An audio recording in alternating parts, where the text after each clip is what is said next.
Ikhwani hadirin rahimani wa rahimakumullah. Kaum muslimin yang saya hormati, apakah dari kalangan yang kami hormati para jajaran pemerintah sipil ataupun militer, demikian pula pada kaum muslimin dari kalangan rakyat, sungguh sebagaimana dikatakan Bapak Syamak, semoga Allah membalasnya dengan kebaikan, sangat indah bersatunya al-hukam wal wahkumin, bersama-sama bahu-membahu antara pemerintah dengan rakyatnya untuk menanggulangi permasalahan-permasalahan yang terjadi di masyarakat, khususnya yang berkaitan dengan akidah dan akhlak. Ikhwani fillah azakumullah, Allah Subhanahu wa taala berfirman dalam satu ayatnya untuk mengingatkan kita tentang satu kenikmatan besar, yaitu kenikmatan persatuan dan ukhuwah. Ya ayyuhalladzina amanu taqullah, ya ayyuhalladzina amanu dzkuru ni'matallahi 'alaikum id kuntum a'daan fa'alafa baina qulubikum fa asbahtum bi ni'matihi ikhwana. Kata Allah, wahai orang-orang yang beriman, ingatlah nikmat Allah atas kalian yang kalian dulunya berpecah belah, a'daan, bermusuh-musuhan, fa'alafa baina qulubikum, kemudian Allah satukan kalian, kata Allah, fa asbahtum bi ni'matihi ikhwana, maka dengan kenikmatan dari Allah kalian menjadi bersaudara.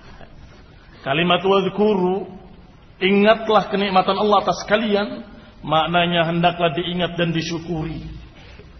Kenikmatan ukhuwah islamiyah, kenikmatan persaudaraan, kenikmatan persatuan. Dan yang kedua, kata Allah, wa kuntum ala syafa hufratin minan nari fa anqadakum minha, dan kalian dulunya di pinggir jurang neraka, tetapi Allah selamatkan kalian daripadanya.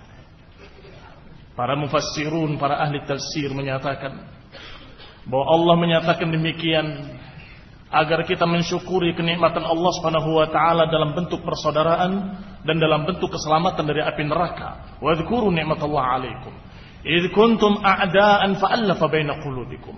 Ingatlah nikmat Allah atas kalian yang tadinya kalian bermusuh-musuhan, bertikai, berpecah, setiap suku dengan suku lainnya saling berperang, saling membunuh di zaman jahiliyah sebelum datangnya Islam. Tetapi dengan datangnya Islam, fa asbahtum bi ni'matihi ikhwana. Dengan datangnya Islam kalian menjadi bersaudara, kalian menjadi bersatu, kalian menjadi orang-orang yang hatinya rukun. Allafa baina qulubihim. Yang kata Allah dalam ayat lain, "Lau anfaqta ma fil ardi jami'an ma allafta baina qulubihim." Kata Allah, kalaupun engkau mengeluarkan infak, mengeluarkan modal seluruh apa yang ada di muka bumi ini, ma allafta baina qulubihim, engkau tidak akan bisa menyatukan hati-hati mereka. Dengan harta dunia tidak bisa, dengan seluruh harta yang ada di muka bumi ini tidak akan bisa. Walakinnallaha allafa bainahum, tapi Allah lah yang menyatukan mereka. Artinya persatuan dan persaudaraan tadi tidak bisa dibeli dengan harta, tetapi pemberian dari Allah Subhanahu wa taala kepada kita kaum muslimin dengan ajaran Allah yang dibawakan oleh Rasulullah sallallahu alaihi wa ala alihi wasallam. Allah turunkan Al-Qur'an, Allah utus seorang rasul yang mulia, khatamun nabiyyin, penutup para nabi. Maka itu semua perangkat-perangkat persatuan, perangkat-perangkat ukhuwah yang kalau kita masuk di dalamnya di atas bimbingan Quran was sunnah, niscaya kita akan merasakan kenikmatan tadi, kenikmatan yang tinggi yang Allah katakan syukuri kenikmatan itu. Mana mensyukurinya adalah jangan sampai hilang kembali, jangan sampai dicabut oleh Allah Subhanahu wa taala dan kemudian kalian kembali seperti zaman jahiliyah, bertikai, berperang, saling bunuh, saling menumpahkan darah dan seterusnya dan seterusnya. Mensyukuri nikmat ukhuwah adalah dengan tetap berpegang dengan perangkat-perangkat ukhuwah. Perangkat-perangkat ukhuwah itu adalah Alkitab was sunnah. Alkitab was sunnah. Al-Quran yang Allah turunkan dan bimbingan sunnah-sunnah Rasulullah sallallahu alaihi wa ala alihi wasallam. Tetapi ikhwanifidin a'azakumullah kaum muslimin yang saya hormati, sunnatullah, sudah satu sunnatullah di alam ini. Allah sudah ciptakan demikian, setiap nabi punya musuh. Allah katakan, wa kadzalika ja'alna likulli nabiyyin aduwan syayatinal insi wal jin. Kata Allah, demikianlah kami jadikan bagi setiap nabi musuh-musuhnya, dari kalangan jin dan dari kalangan manusia. Yuhuna ba'duhum ila ba'din zukhrufal qawli ghurura. Kata Allah, musuh-musuh para nabi ini dari kalangan jin dan manusia saling membisikkan zukhrufal qawli ghurura, saling membisikkan ucapan-ucapan tipuan yang disebut oleh Allah dengan zukhrufal qawli ghurura, rangkaian kata-kata yang indah tetapi menipu, rangkaian kata-kata yang indah tapi menyesatkan. Hati-hati, kita harus waspada dalam menjaga ukhuwah Islamiyah. Kita harus waspada dari musuh-musuh yang Allah sudah katakan, wa kadzalika ja'alna likulli nabiyyin aduwwan syayatin, yaitu syaitan-syaitan dari kalangan jin wal ins, dari kalangan jin dan dari kalangan manusia, yang selalu menyampaikan, mempropagandakan, mengajarkan berbagai macam kesesatan-kesesatan, namun dibungkus dengan kata-kata yang indah, dengan kata-kata yang menipu, yaitu zukhrufal qawli ghurur.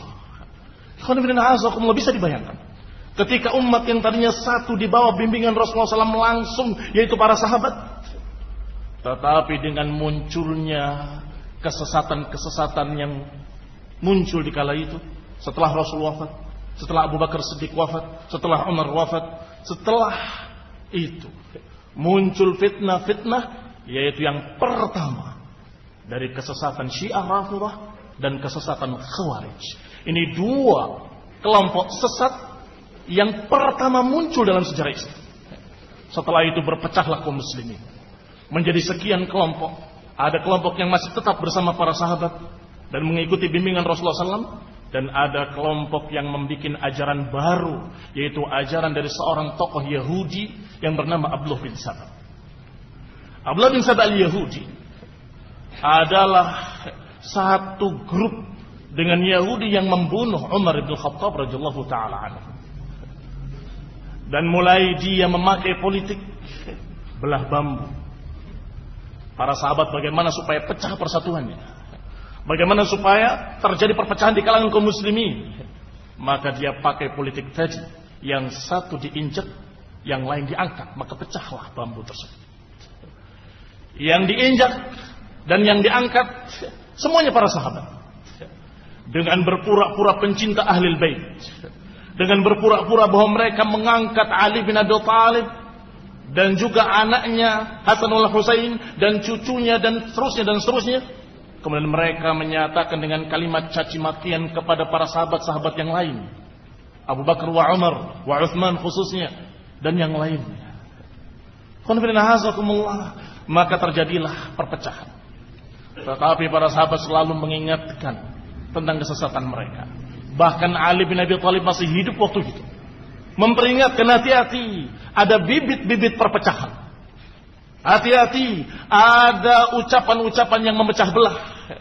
Ini di mimbar Kufah. Dan diriwayatkan, kata Syekhul Islam Ibnu Taimiyah, lebih dari 80 riwayat dari Ali bin Abi Thalib. Demikian dalam Majmu' Fatawa juz ke-4. Apa kata Ali bin Abi Thalib di mimbar Kufah? Ma utiya bi ahadin yufaddiluni ala Abi Bakr wa Umar illa jallatuhu haddal muftari.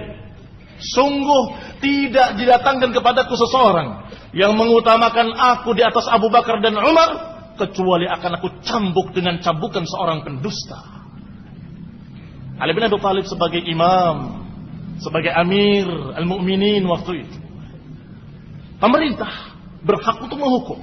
Maka melihat ada gejala-gejala penyimpangan, langsung sikap tanggap dan menyatakan, siapa yang menyatakan aku lebih utama daripada Abu Bakar wa Umar, aku cambuk dengan cambukan seorang pendusta. Cambukan seorang pendusta adalah 80 kali cambukan.